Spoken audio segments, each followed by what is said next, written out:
Few can identify a greater champion of liberty and human rights than the historical John Locke.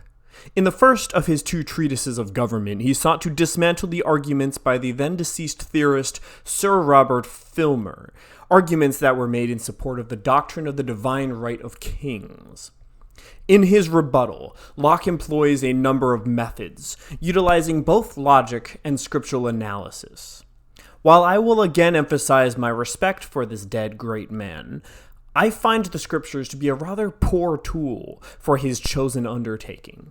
That reason lends itself to his noble aim far better than the doctrines contained within the pages of the Bible. In this short work, I shall endeavor to show this to be the case. That despite Sir Robert Filmer's utter incompetence with regards to both logic and so-called scripture proofs, the scriptures do, nonetheless, still support Sir Robert Filmer's doctrines far better than John Locke's infidel doctrines. This outcome should not be taken to be, from me, a condemnation of Locke, but rather of Filmer, as I am an infidel myself. I suppose that Locke, unlike myself, simply did not realize the heretical nature of his works. I believe that his religious beliefs were genuine, and that he ordered his politics despite them, living in contradiction until the end of his days. In truth, I find it hard to believe that he was not, in fact, deeply conflicted, as he sought to worship both God and reason. But you will find in my writings evidence as to why these cannot share allegiance. Filmer's argument can be summarized as follows.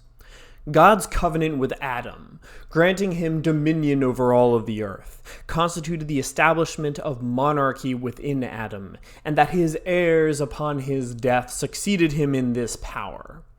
That this power consisted in a power over life and death.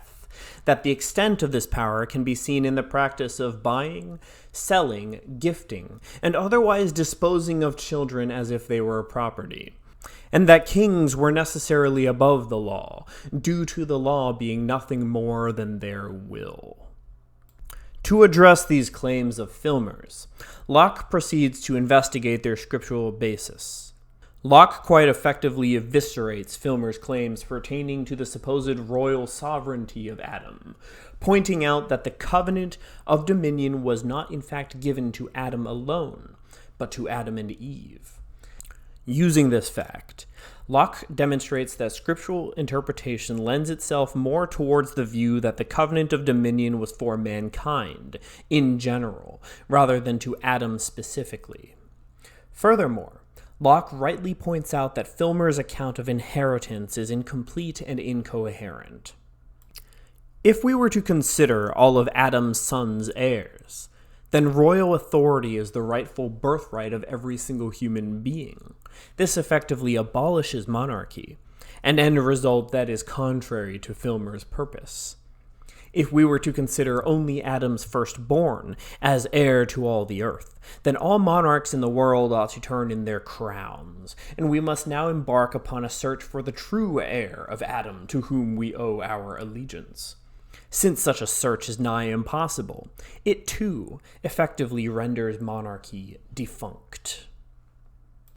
At this point, however, I must now enter the fray and charge Locke with that same error with which he charges Filmer. See, just as Filmer leaves out "thy mother" from the set of people to whom honor is owed, Locke ignores much of Scripture that contradicts his philosophical aims. Locke may have known from logic and intuition that government is established not by God, but by human contrivance, but the Bible is clear.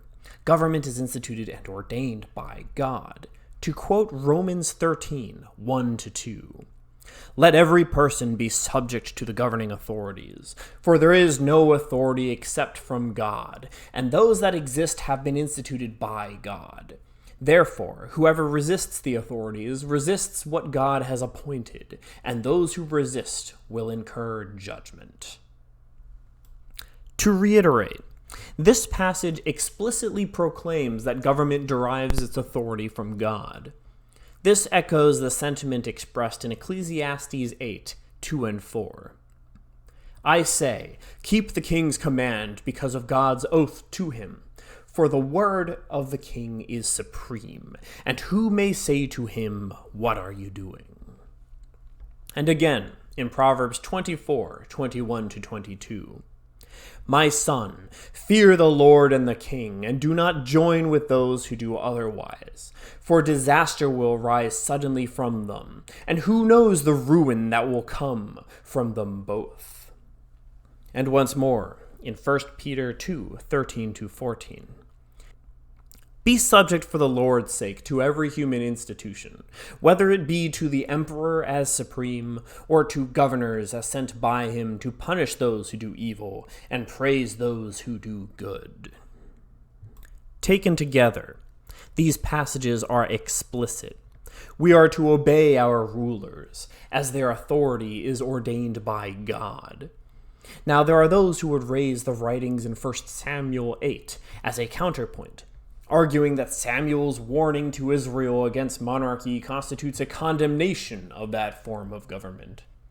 Indeed, the passage portrays God himself as being disappointed that the Israelites would ask for a king, saying that they have rejected him as their direct monarch. This does not in any way change the explicit instructions given in the previous passages. Taken together, one cannot take Samuel's warning to be a case against obeying the king, nor can it be interpreted to be an indictment of royal authority itself, as Samuel then goes on to select kings who were both selected by God's commands, whispered directly into his mind, of course. It is far more consistent to interpret these passages as meaning not that kings do not possess divine authority, but rather that God institutes kings over men due to their sinful inability to obey God's direct commandments. Locke disputes Filmer's claims pertaining to the sale of children into slavery by decrying the barbarity of the practice. In his words, they who allege the practice of mankind for exposing or selling their children as proof of their power over them are with Sir Robert happy arguers, and cannot but recommend their opinion by founding it upon the most shameful action and most unnatural murder human nature is capable of.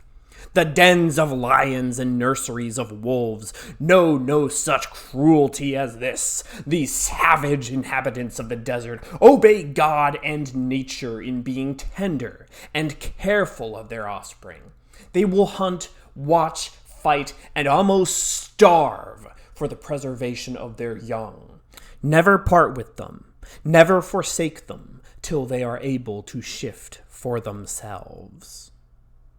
In doing so, Locke does not confront this argument by way of scripture, however, as Filmer did not seek to defend this argument scripturally, but rather through analysis of what was common practice amongst ancient peoples.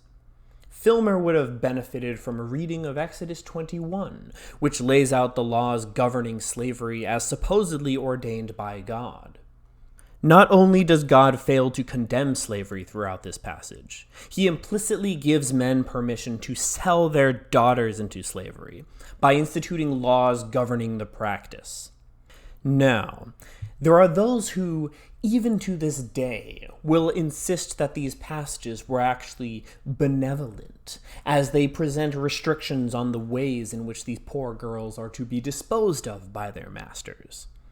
Girl slaves were not to, quote, go out, presumably into the fields, as men do, because they were slaves for the purpose of sex.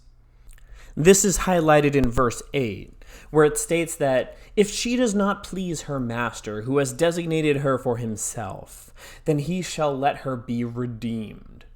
Apologists, of course, focus on the part allowing for her release on her master's whims, rather than on the former part, the part pertaining to designation.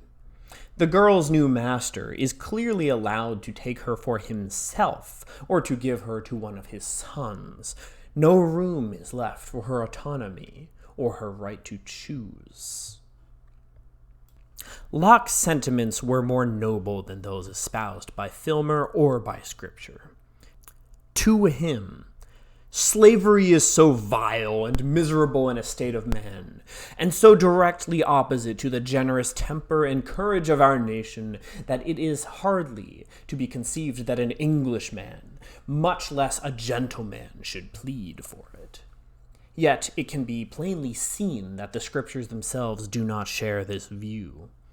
Instead, in Ephesians 6:5, slaves are exhorted to obey their earthly masters with fear and trembling, with a sincere heart. In 1 Peter 2:18, we are told that slaves are to be subject to their masters with all respect, not only to the good and gentle, but also to the unjust. Yes, it is true that in Ephesians, masters are told to reciprocate this obedience by refraining from threatening behavior. But this comes across as mere lip service in context with the other barbaric practices that God himself is supposed to have allowed masters in the dispensation of their slaves. Returning to Exodus 21, verse 20, masters are explicitly given permission to beat their slaves, as long as they do not kill them or seriously maim them. Idiots, of course, will consider this generous. I do not. Returning to Locke and Filmer's disagreement pertaining to the derivation of regal power from patriarchal power, Filmer argues that the fact that fathers were given the power to kill their children demonstrates the absolute nature of the fatherly authority. An example of this power is found within Deuteronomy 21 verses 18 to 21. Locke's responses to this are weak. He points out that the laws in the Old Testament that grant parents the authority to kill their own children for rebelliousness, disobedience, and disrespect are laws that punish children not only for disrespect towards their fathers, but also their mothers. While this does bring to doubt Filmer's notion that this absolute power is vested within the patriarchs alone, this does not dispute that such an extreme power was indeed given to parents over their children. Additionally, Locke argues that the pronouncement of a sentence of death does not indicate sovereign authority, as death sentences are pronounced by judges who do not possess sovereign authority. In this explanation, sovereign authority is characterized as not only including the ability to pronounce sentences, but also to make laws. Even if we were to grant that this is the case, the power of life over death possessed by parents over their children brings to doubt Locke's core premise, that men are born free. After all, if parents can rightly slaughter their own children for disobedience, in what fashion is their power not indeed similar to, if not greater than, the power that a master possesses over their slaves? I believe that at this point I have made Sir Robert's argument better than he, that the Scripture is not favorable to the liberty of the people. However, being as it is that I completely reject the legitimacy of the Scripture as a source of moral instruction entirely, this poses no issue for me.